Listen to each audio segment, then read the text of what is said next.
அன்பு ஓட்டுநர் நெஞ்சங்களுக்கு வணக்கம். ரொம்ப இடைவேளைக்கு அப்புறம் உங்களை சந்திக்கிறேன். பார்த்தீங்கன்னா தெரிஞ்சிருக்கும், ஒரு டிஹெச்எலுக்கு தான் இப்போ வந்திருக்கேன். டிஹெச்எல்லேருந்து இப்போ இறக்கிட்டு அடுத்து வந்து இப்போ நான் போகிறது வந்து கிட்டத்தட்ட ஒரு 2500 கிலோமீட்டருக்கு மேலே ட்ராவல் பண்ண போகிறேன். ப்ளஸ் வந்து கடல் கடந்தும் ட்ராவல் பண்ண போகிறேன். எந்த மாதிரி இருக்குது அப்படிங்கிறத வந்து போக பார்ப்போம். ரொம்ப நாளைக்கு அப்புறம் உங்களை சந்திக்கிறேன். அதுவே எனக்கு ரொம்ப சந்தோஷம். வாங்க பார்க்கலாம், ஒவ்வொரு இடமும் எப்படி இருக்குது அப்படிங்கிறத பார்த்து தெரிஞ்சுக்கலாம். அடாடாடா, ஸ்வீடன் உள்ள வந்தாலே ஒரு சந்தோஷம் தாயா.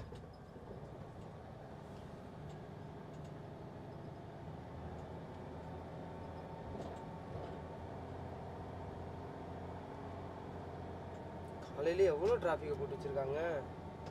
மொத்த வண்டி வெளியாகி நிற்கிது. போயிட்டு எங்கேயாவது நிப்பாட்டி சாப்பிட்ணும். எங்கே போய் நிப்பாட்டுறது?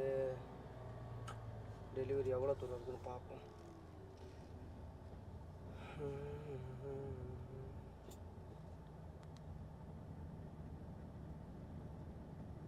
144. ஓகே, கரெக்டாக இருக்கும். ஒரு 2 மணி நேரம் ஓட்டிட்டு சாப்பிட்லாம்.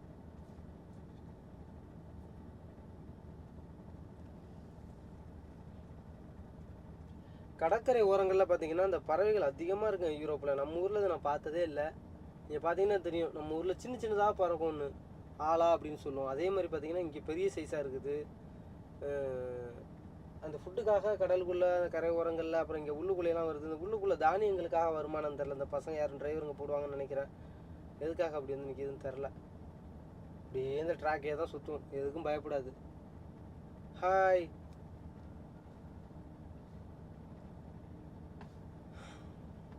மக்களே, இது வந்து சரவண பவன் சாப்பாடு. ஸ்வீடனில் சரவண பவனில் ஆவணது என்ன வாங்கியிருக்கேன் அப்படின்னா, நம்ம ஊர் வடை வாங்கியிருக்கேன். வடையும் சாம்பார். சட்னி வந்து டைம் ஆகிட்டு அதனால் வாங்கலை. வாங்கியிருக்கேன். கீழே செஞ்சிடக்கூடாதுங்கிறதுக்காக கீழே டவல், அதுக்கு மேலே பேப்பர். சாம்பார் வடை பார்த்தீங்கன்னா தெரிஞ்சிருக்கும். சுட சுட இப்போ சுட்டு வாங்கிட்டு வந்தாங்க மக்களை.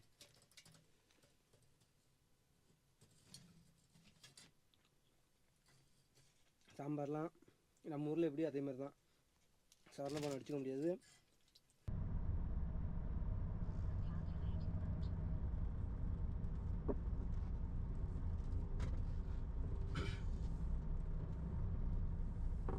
பல்கேரியா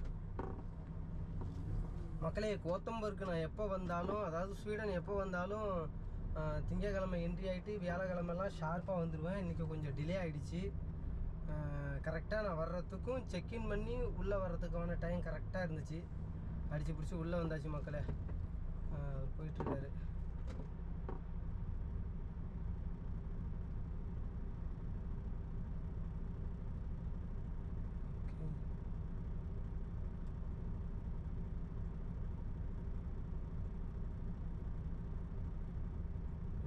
செல்வோம்.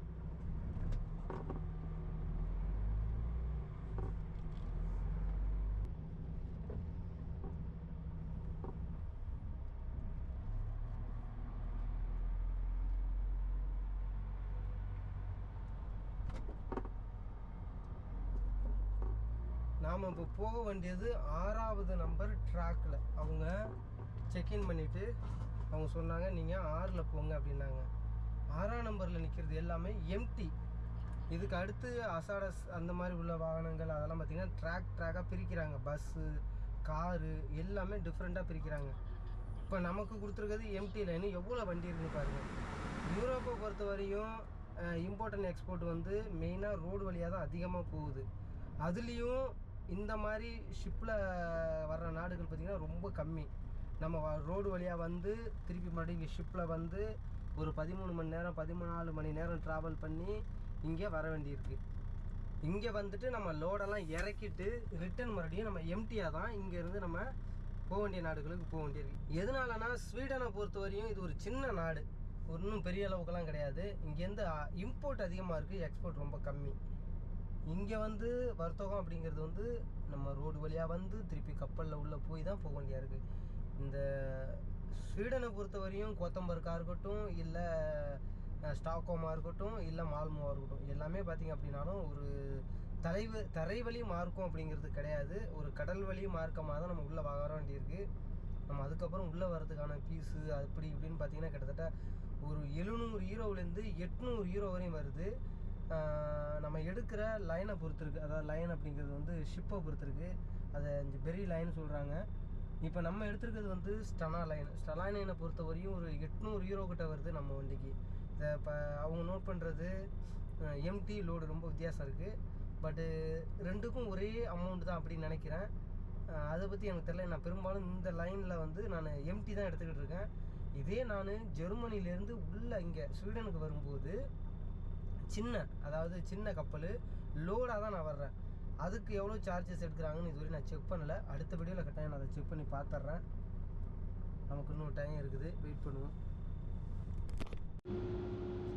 மக்களே இப்போ பார்த்தீங்கன்னா நான் கப்பலோட டாப்பில் நிப்பாட்டிட்டு அங்கேருந்து சைடு வியூ பார்க்குறோம். நம்ம இந்த இடத்துலேருந்து தான் வந்து ஏறிட்டு இந்த கார்னரில் இப்போ நம்ம நிப்பாட்டியிருக்கோம். கப்பலோட நான் எஜ்ஜில் தான் நிப்பாட்டியிருக்கேன். இங்கே பார்த்தீங்கன்னா தெரியும், இதான் எஜ்ஜி, இதுதான் கப்பலோட எஜ்ஜி கார்னரு. இங்கே வரையும் வந்து நிப்பாட்டியாச்சு, பார்த்தீங்கன்னா தெரிஞ்சிருக்கும். இதுக்கு வந்துட்டு ஃபுல்லாக இதாக இருக்குது. நம்ம இறங்கும் போது இந்த வழியாக இறங்குவோம், இந்த வழியாக ஓப்பன் பண்ணி விட்ருவாங்க. ஒரு குருவி வந்து அடைஞ்சிருக்கு அதில். ஓகே, இதுதான் ரேம்பு, வண்டி இறங்குறதுக்கான ரேம்பு. இதுதான் ஜாக்கி மாதிரி கீழே இறங்கும். ஓகே, நம்ம வண்டி அங்கே உள்ளே நிற்கிது. இப்போ நம்ம அடுத்து கேண்டீனுக்கு போகலாம். கேண்டீன் ஓப்பன் ஆகிடுச்சு 5 மணிக்கு. கேண்டீனில் போய் என்னென்ன இருக்குன்னு பார்ப்போம். 5வது நாள் தொடர்ச்சியாக நாங்கள் வந்துக்கிட்டு இருக்கோம். இப்போ நம்ம ஸ்டனா லைன் அப்படிங்கிற ஷிப்பில் வந்து நாங்கள் என்ட்ரி போடும்போது என்கிட்ட ஒரு லேடிஸ் தான் ஃபஸ்ட்டு கவுண்டரில் இருந்தாங்க. அவங்க சொல்லும்போது என்ன சொன்னாங்க அப்படின்னா, இன்றைக்கி ரொம்ப க்ரௌட் அதிகமாக இருக்குது, உங்கள் ரூமில் ஒரு இந்தியன்ஸை ஷேர் பண்ணிக்கிறியான்னு கேட்டாங்க. எனக்கு ரொம்ப குஷி ஆகிடுச்சு. சரி, இந்தியன்ஸ் தானே, யார் என்னன்ட்டு போய் பார்ப்போம் அப்படின்னு சொல்லிட்டு நான் வந்துட்டேன். அப்புறம் உள்ளே வந்ததுக்கப்புறம் தான் தெரிஞ்சுது நம்ம பஞ்சாப் பர்விந்தர் சிங் இருந்தாங்க. அவரை மீட் பண்ணேன். எனக்கு ரொம்ப குஷியாக இருந்துச்சு. ஒரே ரூமில் 2 பெட்டு, நாங்கள் 2 பேர் ஷேர் பண்ணிக்கிட்டோம் மேலைங்களையும். நம்ம அவர்கிட்ட கேட்போம், இங்கே எவ்வளோ நாள் வந்திருக்காரு, எப்படி சர்வே பண்ணுறாரு அப்படிங்கிறத கேட்போம். பாஜி अपना? मेरा नाम परविंदर सिंह है। हाँ, ओके। आप कितना साल वो काम कर रहे हैं, क्या क्या सीन है, किधर से इधर आए, बताओ। मेरे को 1.5 साल हो गया लुथानिया में ऑटो करवाना कंपनी में। हाँ, ऑटो करवाना है। यस। Okay okay. ते मैं पहले दुबई में 4 साल लगाया, मेरे पास कौन सा दुबई का कंपनी में दुबई लाइसेंस। से? दुबई में संगतपुर ट्रांसपोर्ट में था। Okay okay okay. ते अभी मैं पेपर लगाया लुथानिया के, ते मेरा 3 महीने में काम बन गया। ओके। फिर अभी 1.5 साल मेरे को इधर हो गया ऑटो करवाना में। ओके। बट इधर किधर किधर का लोड है? मैं नॉर्वे, ऑस्ट्रिया, जर्मनी और स्वीडन, बस 5-6 कंट्रियाँ घूमता हूँ। पहले मैं चलता था फ्रांस, स्पेन, नीदरलैंड, बेल्जियम, अच्छा, जर्मनी, इधर पहले सारे। अभी मेरा रूट है इटली से नॉर्वे। इटली से नॉर्वे। अभी मैं वही कंपनी में काम कर रहा हूँ, अच्छा सैलरी है उसका। मेरे को अभी 2800 पर यूरो दे रहा है मंथली। अभी ये सही है, अच्छा है। मेरे पास दुबई का ही लाइसेंस है। बट लीव अच्छी है ना? 5 दिन टूटी है, 2 दिन छुट्टी है। अभी मैं 5 दिन बेसिकली चाह रहे हो गाड़ी में? नहीं, अभी मेरे पास कोई भी लोड नहीं है। अभी मैं शिप से उतरेगा, फिर मेरे को पता चलेगा किधर जाना है। अभी लोड आ भी सकता है, नहीं भी आ सकता, क्या कर रहा है वो मालूम नहीं। ஓகே, பார்த்தீங்கன்னா தெரிஞ்சிருக்கும். ரொம்ப சந்தோஷம், ஏன்னா ஒரு இந்தியன்ஸை மீட் பண்ணும்போது நமக்குள்ள ஒரு சந்தோஷம் தான். நெக்ஸ்ட் டைம் பார்ப்போம். அவரோட போயிட்டு நம்ம அடுத்து கேண்டீன் போகிறோம். கேண்டீனில் போய் சாப்பிட்டுட்டு அதுக்கப்புறம் எக்ஸிட் ஆக போகிறோம். அடுத்தடுத்த வீடியோவில் நம்ம ஒருத்தரையாக மீட் பண்ணுவோம். Okay, thank you G. Okay.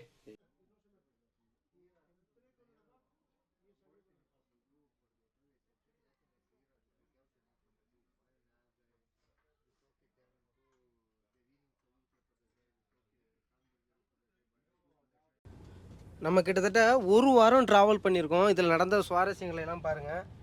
Sweden போனோம். ஸ்வீடனில் நிறைய நண்பர்கள் எல்லாம் மீட் பண்ணிவிட்டு அதுக்கப்புறம் நேராக வந்தோம்.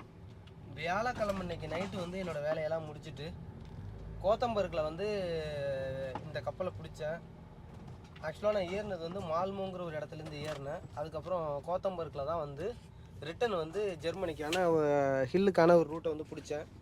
இப்போ வந்து இங்கே வந்து உள்ளே வரும்போதே செக்கின்ல ஒரு பஞ்சாபி ஒரு புது நண்பரை சந்தித்தேன். அதன் மூலம் ஒரு புது நட்பு வந்து ஸ்டார்ட் ஆணுச்சு. அவர் கூட ரூமை ஷேர் பண்ணோம், ஏன்னா ஒரே ரூமில் தான் நாங்கள் இருந்தோம். அதுக்கப்புறம் அவர் கூட கேண்டீனில் நல்லா சாப்பாடு, அதுக்கப்புறம் பண்ணிவிட்டு அவருக்கு ஒரு விடை கொடுத்துட்டு இப்போ நான் வந்துட்டேன். அவர் எனக்கு முன்னாடியே எக்ஸிட் ஆகிட்டார். ஏன்னா நான் டாப்பில் இருந்தேன். அவர் வந்து 5வது ஃப்ளோரில் இருந்தார், நான் 6வது ஃப்ளோரில் இருந்தேன்.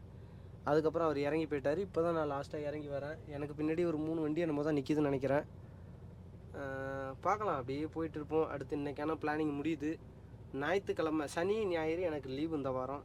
நல்லா ரெஸ்ட் எடுத்துகிட்டு அடுத்த வாரம் எங்கே போகணும் அப்படிங்கிறத வந்து நம்ம அடுத்து பார்ப்போம். அடுத்த வீடியோவில் கட்டாயம் நம்ம சந்திப்போம்.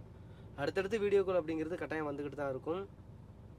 நம்ம எதை நோக்கி பயணிக்கிறோமோ அதை நோக்கி நம்ம போய்கிட்டே இருக்கணும். எதை பற்றி நம்ம தேவையில்லாத விஷயங்களை நம்ம கவனம் செலுத்தவே கூடாது. நம்ம வேலையை நம்ம பார்த்துக்கிட்டு போகலாம்.